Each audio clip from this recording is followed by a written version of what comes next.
सत साहिब सतगुरुदेव की जय। बंदी छोड़ कबीर साहिब जी की जय। बंदी छोड़ गरीबदास जी महाराज जी की जय। स्वामी राम देवानंद जी गुरु महाराज जी की जय हो।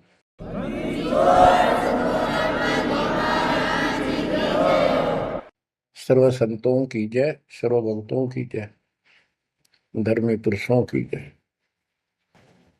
श्री काशी धाम की जय, श्री सुडानी धाम की जय, श्री क्रोथा धाम की जय, श्री बरवाड़ा धाम की जय। सत साहिब गरीब नमो नमो सत पुरुष को नमस्कार गुरु के नहीं। सुर नर मुनिजन साधुआ संतों सर्वस नहीं। सतगुरु साहेब संत सब दंडो तुम प्रणाम। आगे पीछे मध्य हुए तिनको जा कुर्बान। नराकार निर्विषम काल जाल भय बंधन। निर्लेपम निज निर्गुणम अकल अनुपेषणम। सोहम सुरति समापतम सकल समाना निर्तल। उज्ज्वल हिरंबर हरदम अम्बे पर्व अथाह वार पार नहीं मध्य तुम। ग्रीव दोष मरत सिद्ध होई गणनायक गिरताना।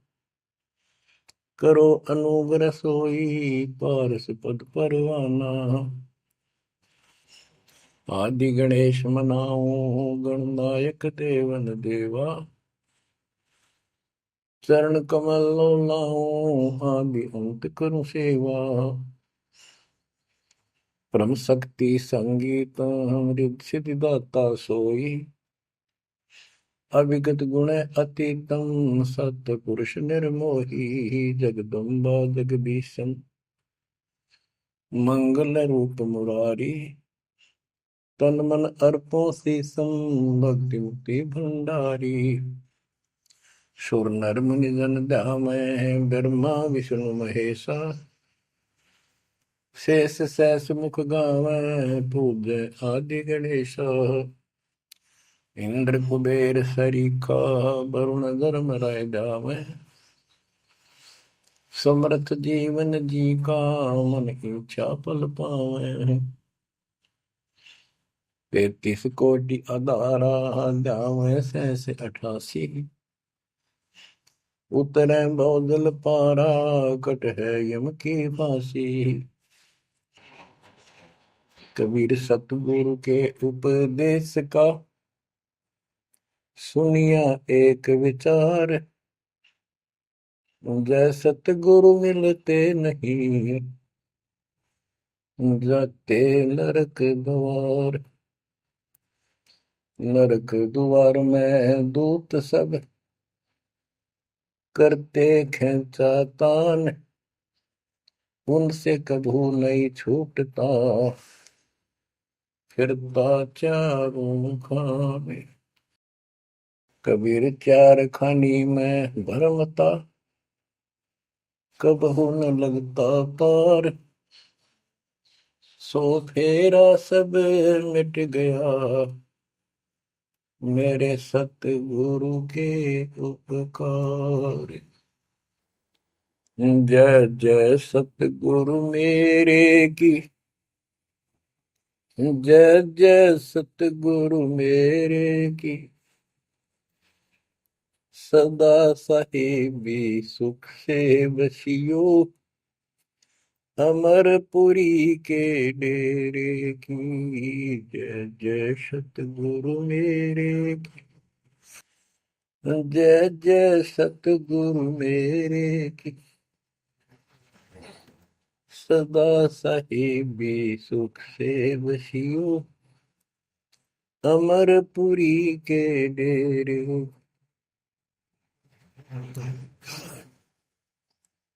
निर्विकार निर्भय तू ही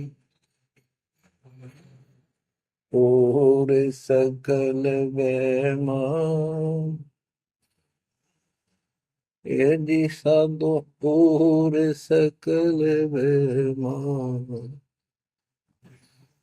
सब पर तेरी साहिबी, सब पर तेरी साहिबी, तुझ पर साहिब नो,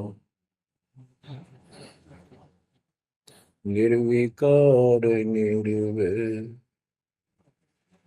निर्विकार निर्भय तू ही, पूर सकल बेमा,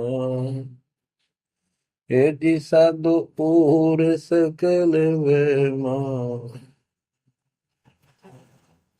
सब पर तेरी साहिब, सब पर तेरी साहिबी, तुझ पर साहिब ना, निर्विकार निर्भय।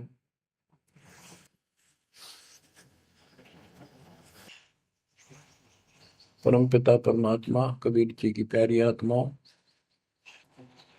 परमेश्वर की असीम रजा से, अपने पिता की असीम कृपा से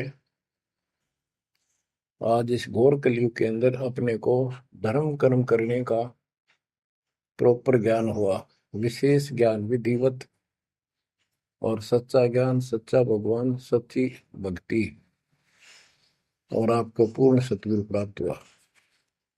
जो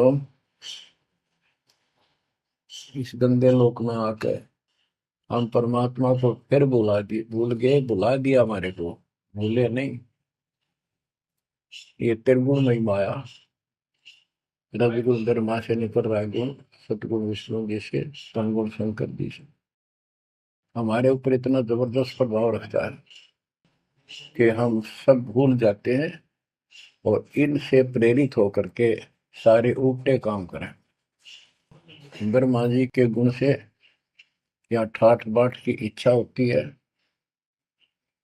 राजपाट की इच्छा होती है, और संतानोत्पत्ति बाई फोर्स कराई जाती है, जीव के वश का नहीं होता।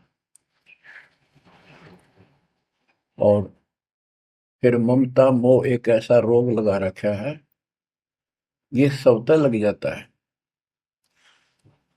किसी से 10 दिन ठीक से बात कर ले, उससे मोह हो जा, और अपने परिवार में जन्म लेने वाले बच्चों को से तो होना ही होना, हुआ तो 8% सीने से लगाते हैं उनको। तो वो होता क्या है,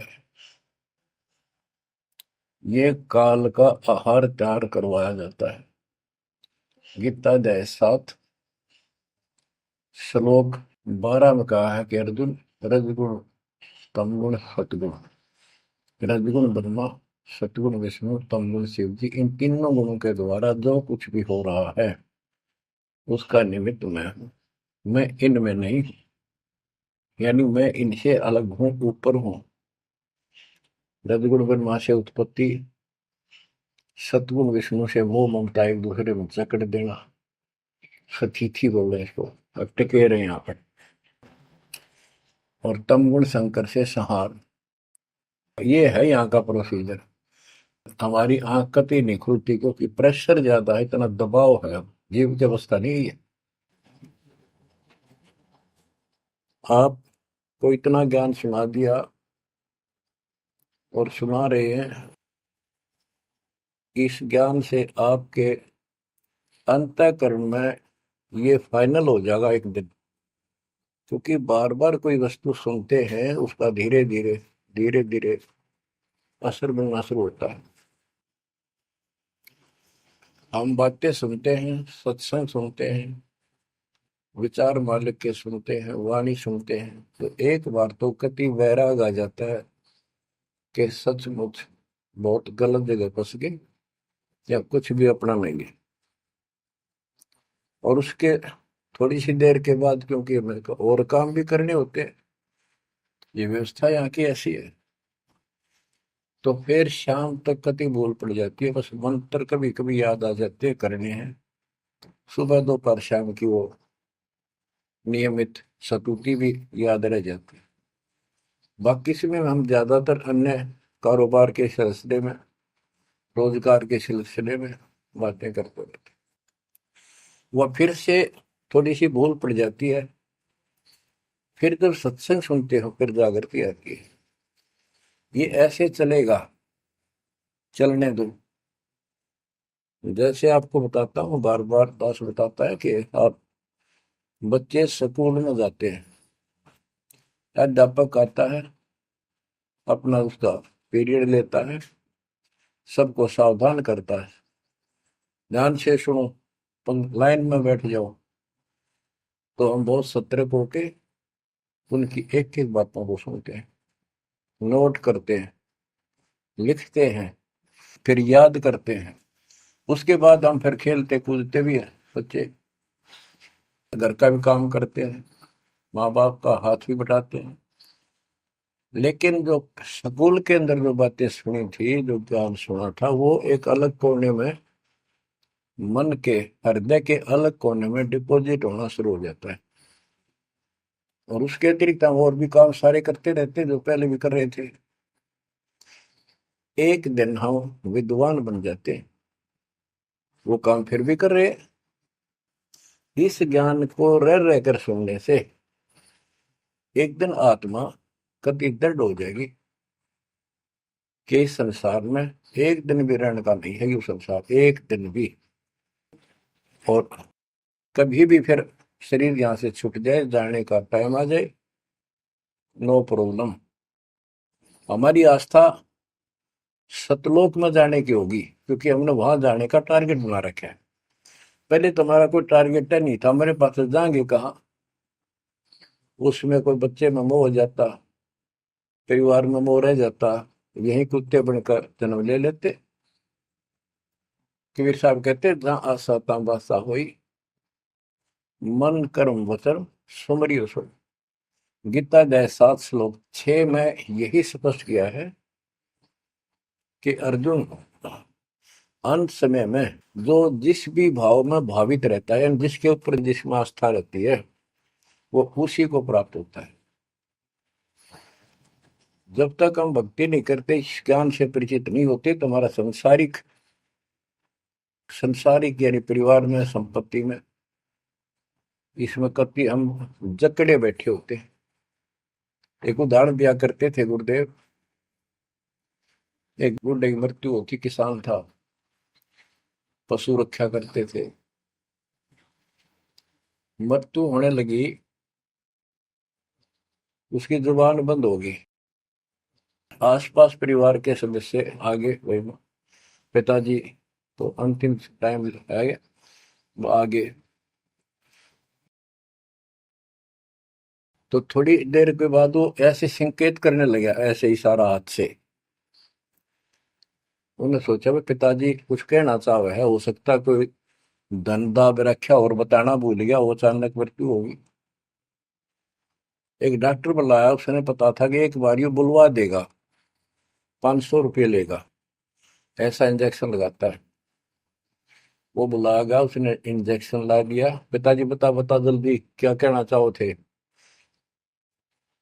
एक गाय का बछड़ा झाड़ू मुंह में दे रहा था, उन्हें खराब कर रहा था। जो बोला, देख यो बछड़ा झाड़ू चाबे, तुम कित मर गए, नाश करोगे मेरे गाय पाछे, ये नुकसान कर दिया। 2.5 आने की झाड़ू 500 रुपये पड़ गई हुए।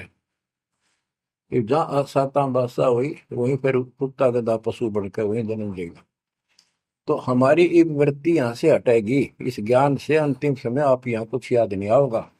इस ज्ञान में सुनते रहे और भक्ति करते रहे, मर्यादित रहे। ज्ञान के साथ साथ यह भक्ति आपको सहारा देगी अंतिम समय में, मन को उधर धकाने के लिए। वैसे नहीं धकता है, बहुत ताकतवर है, ब्रह्मा विष्णु महेश मन का आधार मान रहे। ये ज्ञान और इस भक्ति की शक्ति इस आत्मा को न धका देगी ऊपर। अंत समय में सेकंडों के अंदर सतलोक बैठे पाएंगे। इस पर लगे रहना, इस मार्ग से जैसे दास आपको बताता जाएगा। अमर करूं सतलोक पठाऊं, ताकि बंदी छोड़ करूं। कबीर साहब कहते हैं, मैं अमर करूं सतलोक पठाऊं भेज दूं, इसलिए बंदी छोड़ कर लाता। अब यहाँ ये क्यों हो रहा है, क्या हो रहा है, आपको सब पता है। पहले तो नहीं था, पर अब पता लग गया आपको, बिल्कुल सही पता लग गया। माता पिता के सामने बच्चे एक या दो तुरंत मर जाते हैं, चक्कर मारते रह जाते हैं, हाथ कुछ नहीं आना, और कई महीने वर्षों तक उसकी याद सताती रहती है। हम इतने विवश हैं, हम इतने बंद में हैं, हम कुछ नहीं कर सकते, लाचार हैं। एक राष्ट्रपति किसी देश का, या प्रधानमंत्री, या अन्य कोई सक्षम मानता अपने आप को, उसका इकलौता बेटा मर गया, प्रधानमंत्री, टक्कर मारा वो, टक्कर। और उससे पहले जब आकाश में वो हुई थी उसकी तुती, साथ में आकाश में रहा था, उसका दिमाग धरती पे पटक दिया। एक बताते हैं, महाभारत में प्रकरण आता है, द्रोणाचार्य, ये गुरु था कौरव पांडव का, और शिक्षा दिया करता, मोह मत करो, मोह सबसे बड़ा खतरनाक है। द्रोणाचार्य का जब लड़का अश्वत्थामा मरा, मरा नहीं था उस समय तक, ये कह दिया गया अश्वत्थामा मर गया। वो झूठ बुलवाई गई थी श्री कृष्ण में प्रवेश काल द्वारा, कि एक अश्वत्थामा नाम का हाथी था, उसको मार दिया गया। और युधिष्ठिर का बहुत विश्वास करते थे सब, कि ये सत्यवादी है, कभी झूठ नहीं बोलता। तो काल ने यह चाल चाली कि द्रोणाचार्य पांडवों की सेना को मार डालेगा। बहुत जबरदस्त तीरंदाज है, बहुत गजब का शूरवीर निशानेबाज है, इसको कंडम किया जाए। तो उसको कंडम करने का तरीका अपनाया कि इसको एक झूठी खबर फैलाई जाए कि इसको थॉमस का बेटा मर गया युद्ध में, फिर ये पागल हो जाएगा। ऊपर तक दुनिया गीत गाती है, जब लग गया अपने, जब पता लग गया तो युधिष्ठिर से झूठ बुलवा दिया कि तूने कह दे कि अश्वत्थामा पीते, अश्वत्थामा मर गया, तेरी झूठ भी ना होगी, हाथी मर गया ना, ये हो जाएगा। तो पहले तो युधिष्ठिर माना नहीं, फिर ये कहा कि हाथी मार दिया है, तो झूठ थोड़ी है। झूठ तो थी है, जो थोड़ा, पहले हम छोटे से थे तो यूं कहते, अरे झूठ बोली तो ना पाप लगेगा, बोला ना, उंगली पर उंगली चढ़ा के बोली थी, ये कौन पाप लगे। यानी ये अपने फार्मूले हैं, पाप तो पाप तो लगेगा। तो सब ने कहा कि आपका बेटा अश्वत्थामा मर गया, दौड़ना चाहिए। तो बोला नहीं, मेरा बेटा नहीं मर सकता, नहीं मर सकता, उसको मारने की हिम्मत किसी में नहीं है। कि युधिष्ठिर कह देगा तो मैं मान जाऊंगा। तब युधिष्ठिर ने कहा, अश्वत्थामा थे नर व कुंजर, नर तो जोर तो बोल दिया, व कुंजर, भाई हाथी आदमी या हाथी, ये नहीं कह सकता, वो मन मन में बोल दिया। तो यह बात सुनकर अश्वत्थामा आई थे, अश्वत्थामा मारा गया। आगे कड़ा सुना था द्रोणाचार्य, नरवा कुंजर कह गया वो, इतना पागल ने ढाल हो गया, टक्कर मारा, कति कंडम हो गया, उसने हथियार भी नहीं उठा उसने। और पांडवों ने वो गढ़ जीत लिया उस साइड का जहां वो मोर्चा डटे खड़ा था। तो बच्चों, ये मोह इतना जबरदस्त है, जीव के बस का नहीं है। और बनता कुछ नहीं, बचाओ कुछ नहीं। तो इसका बचाओ अब है तो ज्ञान हो, ये ज्ञान जो दास बता रहा है, ये आपके हृदय में जच जा कति, ये कुछ भी अपना नहीं है। 100 की 100 साची है, पर मन मानने तैयार नहीं, आत्मा को दबाए रखा है। ये सब काल आहार हमसे पैदा कराया जाता, जैसे कसाई बकरे पालता है।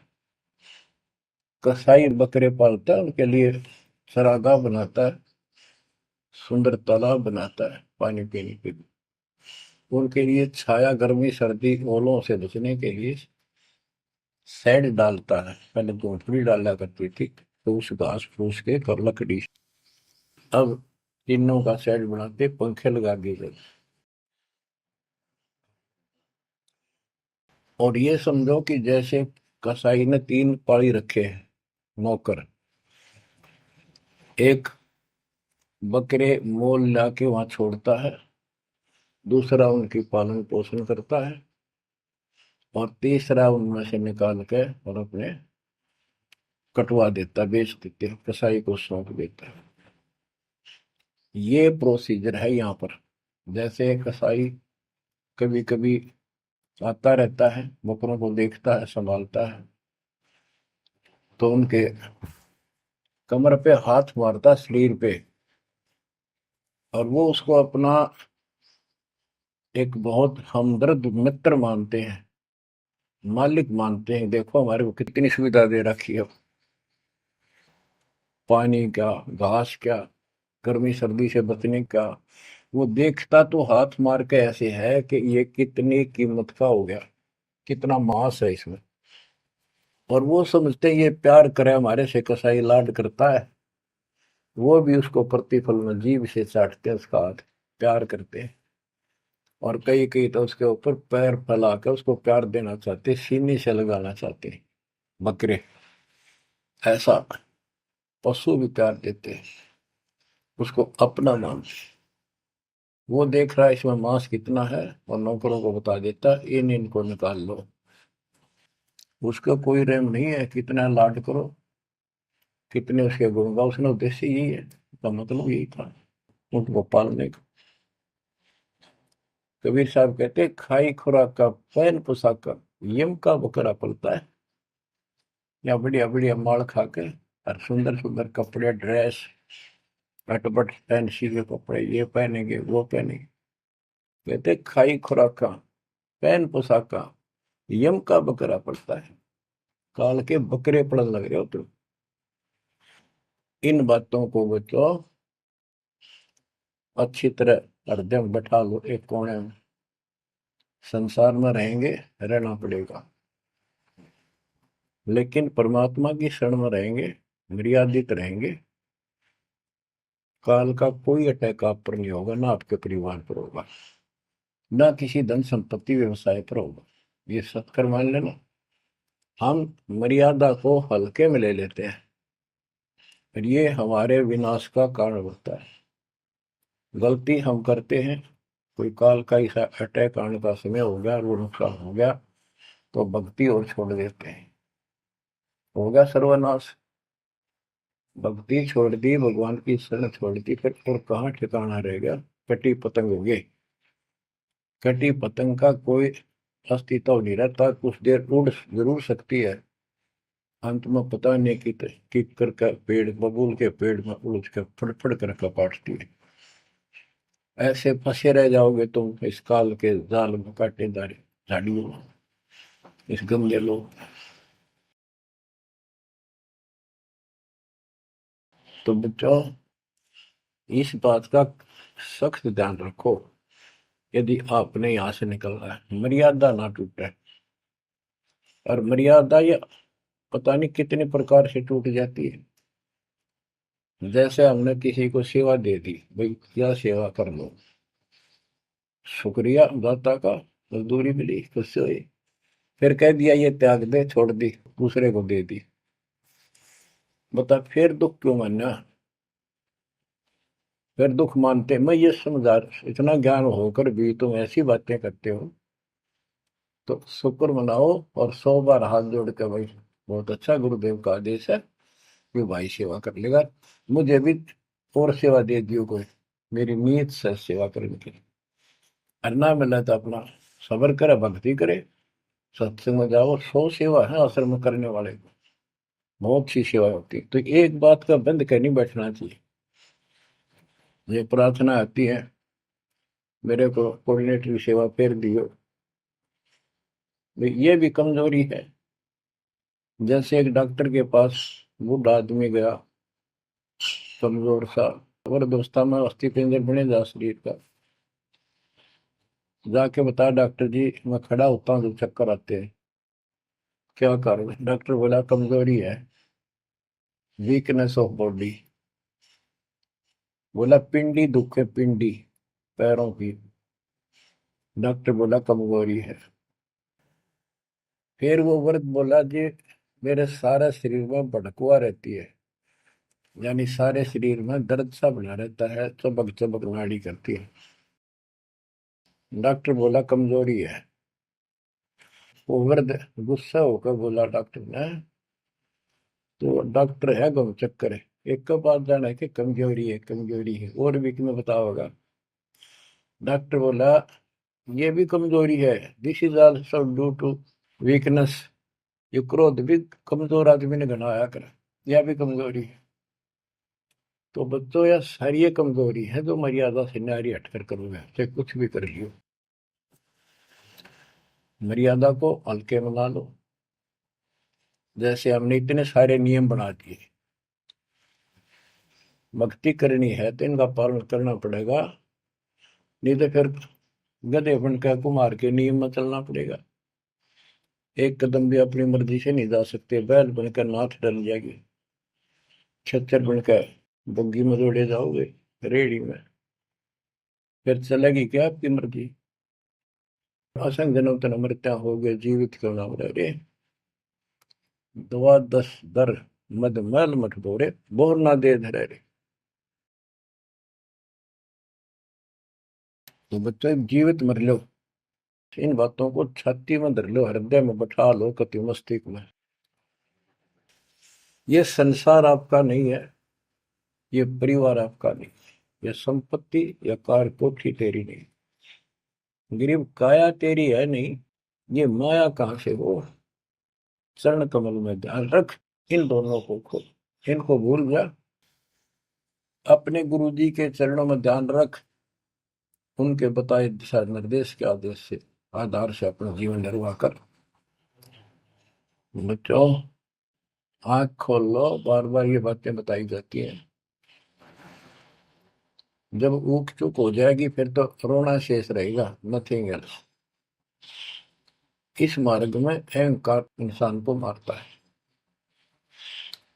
किस चीज में अहंकार करो,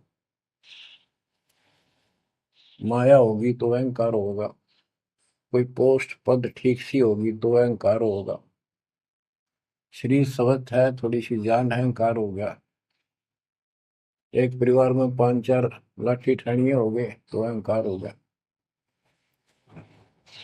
और अपने बॉडी की ताकत का अहंकार। और भी सैकड़ों कारण है जो इंसान के मन में दोष पैदा हो जाता है। तो ये इंसान का सबसे बड़ा खतरनाक शत्रु है। परमात्मा को अहंकार पसंद नहीं, और छोटी मोटी गलती को माफ कर सकता है। रावण था जिसे अहंकार नहीं छूटा, 10 मस्तक सर भी काट दिए, 10 बार काट दिए तो वापस दे दिए, ले भाई। ये सारा कुछ खेल कबीर साहब का किया, सारा कुछ। ये आत्मा परमात्मा की है, चाहे आज राक्षस है, चाहे कोई कसाई है, चाहे देवता है, चाहे ब्रह्मा विष्णु महेश है, चाहे कीड़ी आती छोटे जीव है, कोई स्त्री पुरुष है, बालक बच्चे, जीव जंतु सब उसके हैं। काल चाहता भक्ति से खत्म हो जा, ये भक्ति में इनकी आस्था खत्म हो, मालिक चाहता है इनकी भक्ति में आस्था खत्म ना हो, फिर तो कति गए काम क्या। जो भी जैसी साधना मालिक के नाम पर बैठ कर कहीं कर रहा है, उसके पिछले संस्कार से, उस भक्ति से जो उसको मिलना है, उसके साथ साथ परमात्मा उसको सहारा देते हैं। जैसे रावण ने सिर काट दिया शिव जी के निमित्त, तो भगवान के नाम काटा उसने, वो भगवान की खोज में निकला था। साधना गुरु गलत मिलने से उसको मार्ग गलत मिल गया, पिछले जन्म के संस्कारी ही इतने सेक्रीफाइस कर सकते, इतनी कुर्बानी कर सकते, वैसे नहीं हुआ करते। तो पिछले जन्मों में वो भगवान का भगत रहा है, फिर इतना बिगड़ गया कि राक्षस बन गया। तो उस मालिक ने उसको 10 शीश वापस दिए, लेकिन बकवाद करी तो अंत बुरा हुआ। उसके कर्म मद सिद्धि सिद्धि की, उनसे धन दे दिया, वो धन भी यही छोड़ गया। गिरफ्त सर्व सोने की लंका होती, रावण शरण दी, एक पलक में राज विराजी, जम के पड़े दी, मन तो सुख के सागर बसरे, और न ऐसा यसरे। क्या मांगो कुछ थिर न राही, देखत नैन चला जग जाई, 1 लाख पूत 1.25 लाख नाती, उस रावण का आज दीवान बाती। एक पुत्र मांगते फिरते हैं, एक बेटा देते, हे भगवान बेटा हो गया। बेटियों की तो हम गिनती नहीं करते, बेटा चाहिए बेटा। वो किस लिए उगलछमी पैदा कर रखी थी कि बेटा ना हो, यहाँ तक गति नहीं होगी माँ बाप की, क्योंकि अंत समय में जेठा बेटा, बड़ा पुत्र माँ बाप का अंतिम संस्कार कराए, यानी उसने फूका है, फिर उसकी अस्थि डाल का है, फिर उसकी क्रियाक्रम करावे, तो उसकी गति हो। और जिसका बेटा नहीं, उसकी गति नहीं हो सकती, उसको तो संतान वाला मानते भी को नहीं, मना नहीं करते थे। अब तो ये चांदना होगा, रोशनी होगी, बेटा बेटी है, कितनी मूर्खता का काम था। लेकिन काल ने तो उल्टी पढ़ाई पढ़ानी, उल्टा रास्ते डालना, वो होना एक परंपरा बनाकर बैठ गए, वो एक लकीर के फकीर होंगे। जैसे राजा दशरथ का सबसे बड़ा बेटा रामचंद्र था, उसको राज दे दिया, और बच्चों फिर उसको वनवास देना पड़ गया मजबूरी में। रामचंद्र जी वनवास में चल पड़े। राजा दशरथ का इतना मोह था अपने बच्चों में, रामचंद्र में विशेष, और जो बिछुड़ा उसमें ज्यादा हुआ करे, तो नो चल पड़ा, महल के ऊपर चढ़ के देखा, दिखता रहा, पर नहीं दिखा, तो चौबारे की अटारी पर चढ़ गया, चौबारे पर चढ़ के जहां तक उससे दिखा, फिर मुंडेर पर चढ़ गया, एडी ठाई गिर गया, वहां से जमीन पर गिर गया, गिरते मर गया। अब रामचंद्र वापस नहीं आया, उसका अंतिम संस्कार किसने करा? वो पूछने वाला वे मंदबुद्धियों ने, जो दुनिया को भ्रमित क्या करते थे, किसी की अकल वहां नहीं गई वहां तक। जेठा बेटा था ही नहीं, फिर उसके अंतिम संस्कार किसने करे? दूसरा न करे होंगे। तो ये बात कहने की है, तो इसका मतलब उसकी गति हुई नहीं, बेटा होते हुए भी अंतिम संस्कार नहीं कर सका। तो इन बातों ने छोड़कर सतगुरु कबीर साहब द्वारा जो ज्ञान दिया है, इस पे दृढ़ हो जाओ। देखो, हमारी सारी बात उल्टी है। भक्ति मार्ग में बेटा है, बेटी है, अच्छी बात है। परमात्मा के चरणों में लग गए दोनों, तो हम तो बरी से हो गए, क्यों? भगवान आप पर खड़ा हो गया। और बेटा भक्ति नहीं करता, बेटी करती है, तो एक कौडी का नहीं हो बेटा, किसी काम का। कबीर साहब कहते हैं, राम रटत कन्या बलि, साकर बलाना पूत, छेरी के गलगल थना, छेरी के गलगल थना, जिसमें दूध न बूत। बकरी के गल में एक खाल लटका रहा, थन के साथ व्रत की खाल। कहते वो बेटा था गल का, ऐसे वजन है सिर पर, बेमतलब का व्रत का दिखावा दिखावा है। और वह बेटी अच्छी, राम रटत कन्या बली, सकट बलाना पूत।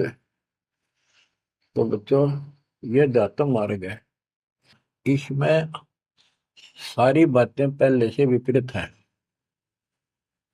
देखो, बेटा ना होगा, बेटी बेटी होगी, तो यहाँ सृष्टि नहीं चलेगी। और बेटी बेटी होगी, बेटा नहीं हुआ, तो भी दिक्कत संसार की सृष्टि में आ सकती है। बाकी भगत का कोई फर्क नहीं पड़ेगा। इन बातों को जो दास कहता है, इनको एक सामान्य बातें ना समझना, निष्कर्ष है इस जीवन का। जिसका बेटी नहीं है, तो उसको ये तड़प रह जाती है बेटा होता, या भूल के भी ना करना। इन बेटे वाले ने देख लो कितने सुखी, टाइम पर रोटी नहीं, चाह नहीं भी तरसे बैठे बैठे।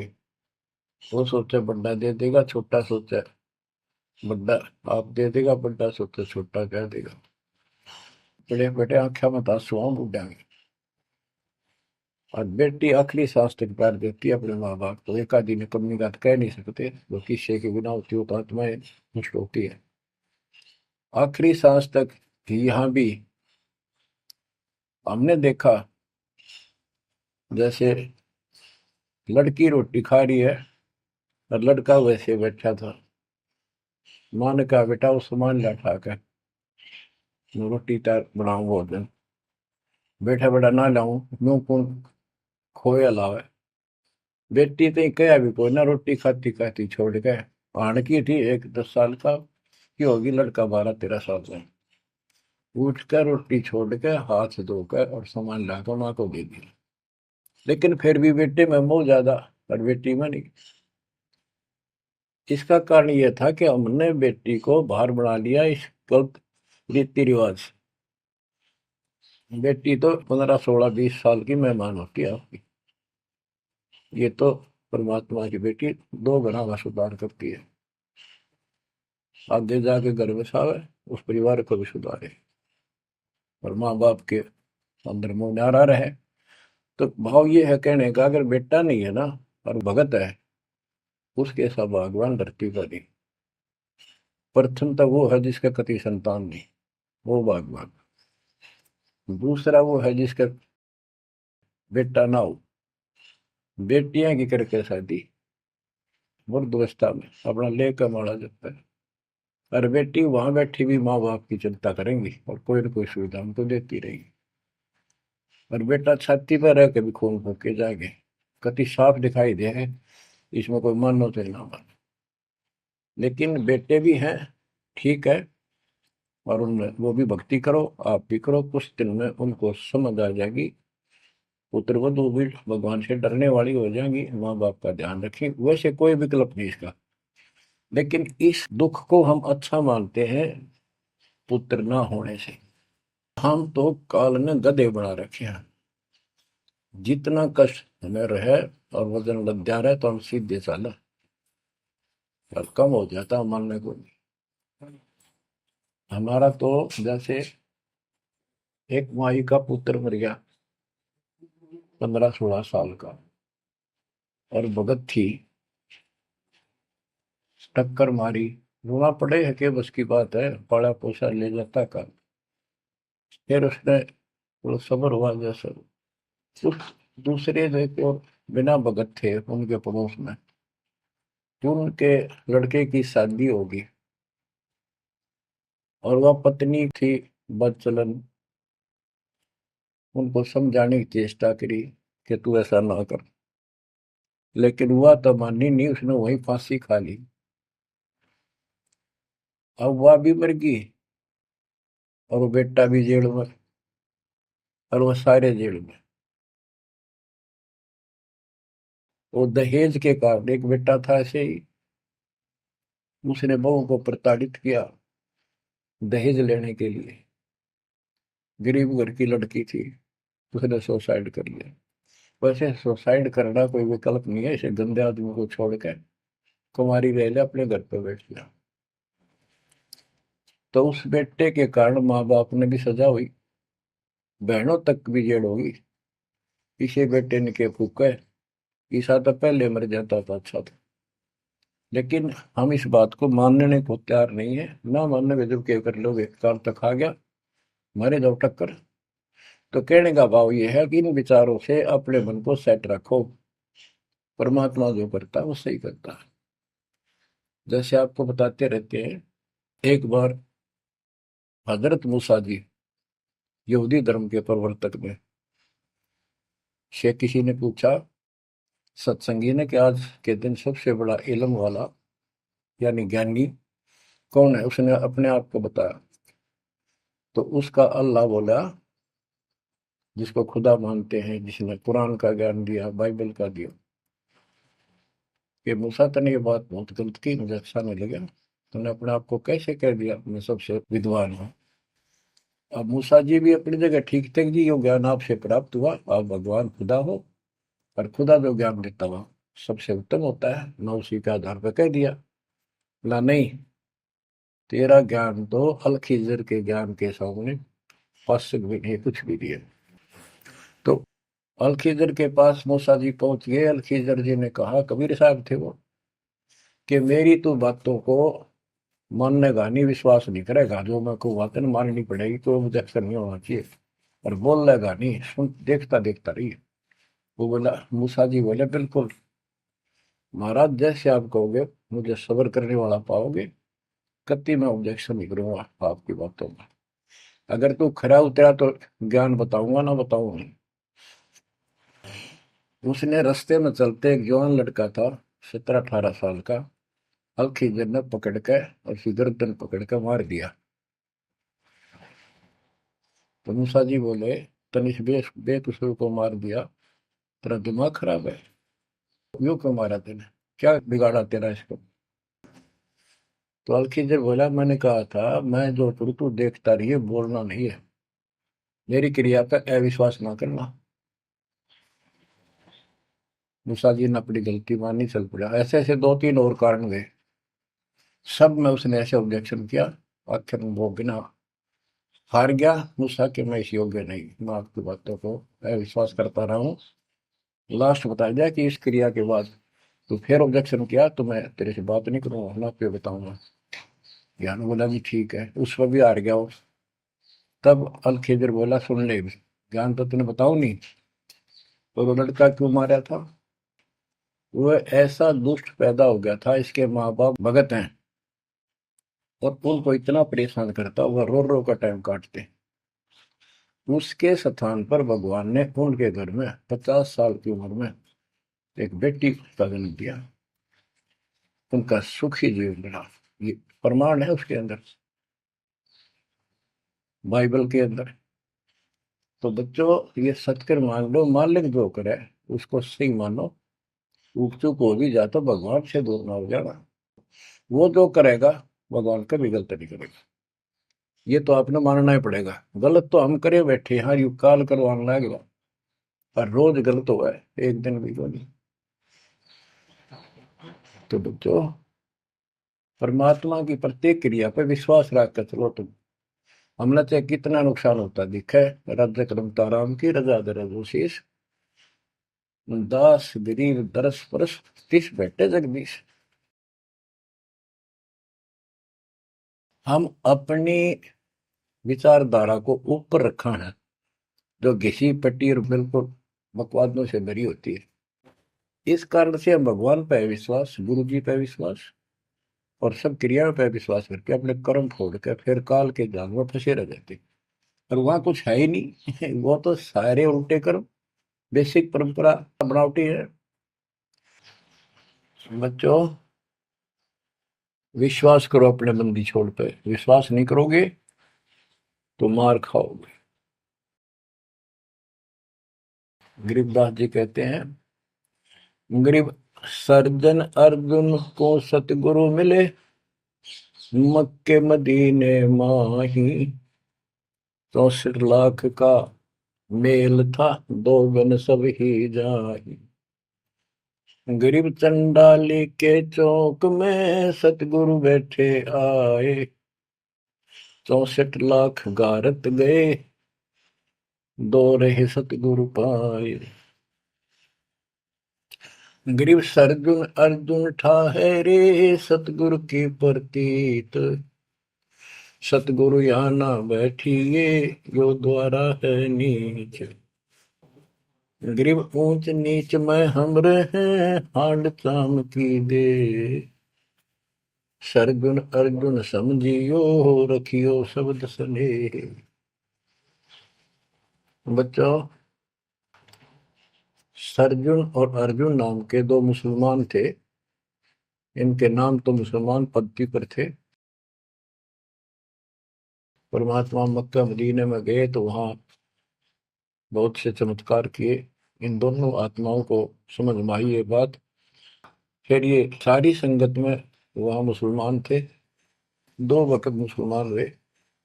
इन्होंने कहा, वैसे तो काफी थे मुसलमान भी, पर ये विशेष दृढ़ थे, सब नियमों का पालन करने वाले थे। तो इनका नाम बदल के सरजुन और अर्जुन रख दिया।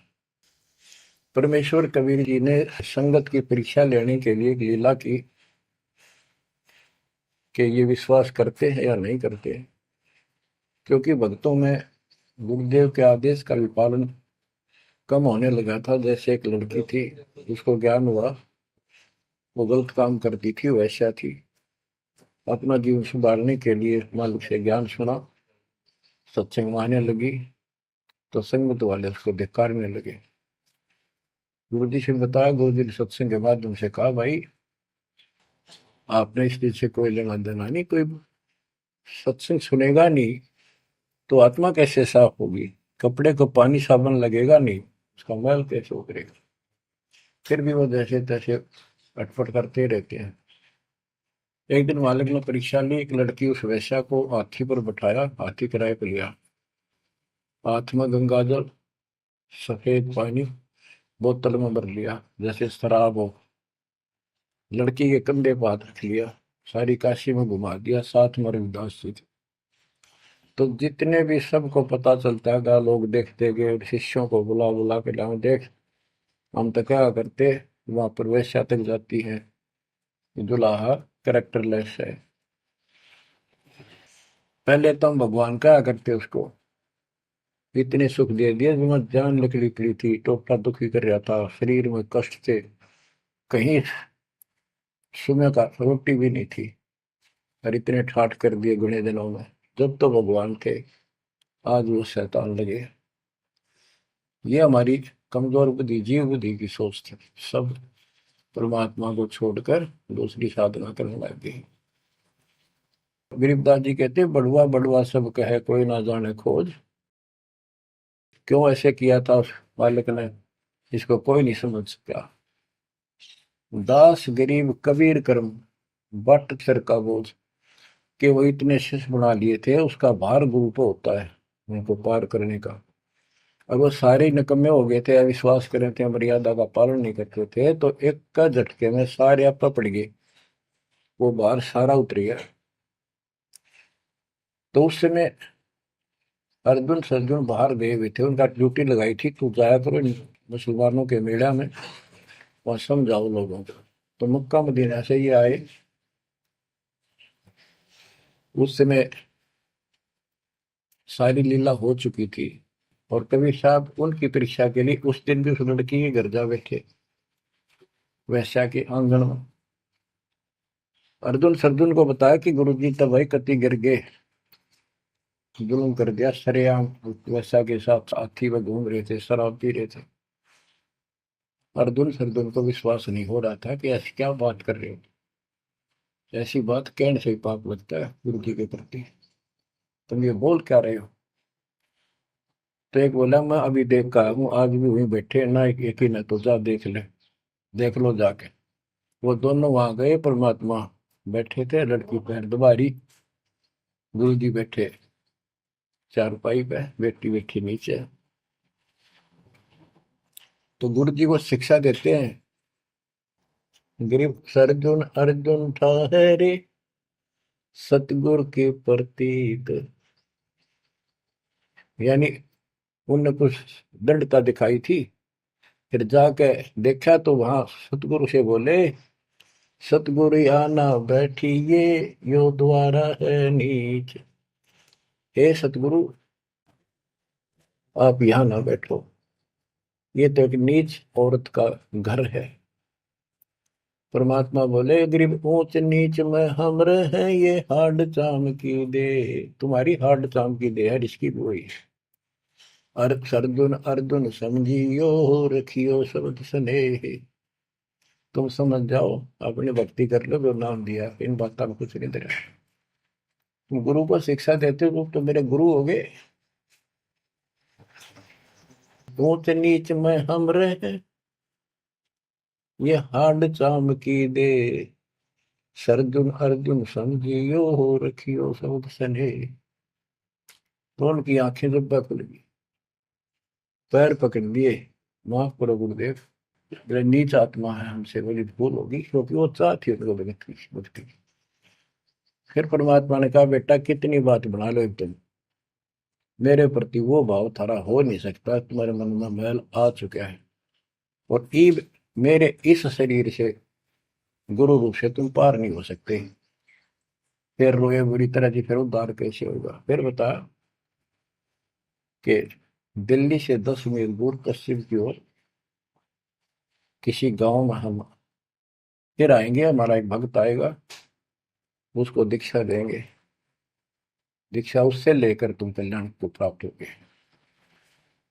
तो वो कहते हैं वहां से चल के वृद्ध अवस्था में हमायूं गांव है खरकोदे के पास, वहां आकर उनके कति वृद्ध हो गए, मालिक की कृपा से वो 200 साल जिए ऊपर से। और फिर गरीबदास जी को परमात्मा मिले 10 साल की उम्र में, उनको दीक्षा का आदेश दिया। तब उसने वहां से दीक्षा लेकर वहीं शरीर छोड़ दिया, छुड़ानी में। उनकी अभी तक हमारे सामने बताओ थे, हम जाने लगे थे कि अब 2-3 साल पहले, 10 साल पहले, या भोरी वाले महाराज आया करते गरीबदास जी, उन्होंने वो मंडी फुड़वा दी। उनके दोनों की यादगार बनी हुई थी, इसलिए फुड़वा दी कि लोग इन पूजन लाग जाए गरीबदास जी को छोड़ के। तो कहने का भाव यह है बच्चों, आंख खोल लो, इन बातों को चिंतरा, गुरु के प्रति कभी अविश्वास नहीं होना चाहिए, और परमात्मा की प्रत्येक क्रिया को शिरोधार्य होना चाहिए। आंख खोल लो, परमात्मा बार बार यह मौका नहीं देगा आपको। समझा है तो सिर दर पाऊं, और नहीं रे ऐसा था।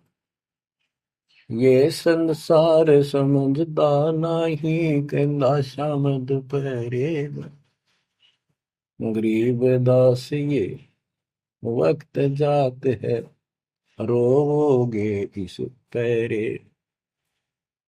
भक्ति नहीं करते वो न्यू रोएंगे, गलत साधना कर रहे वो रोएंगे।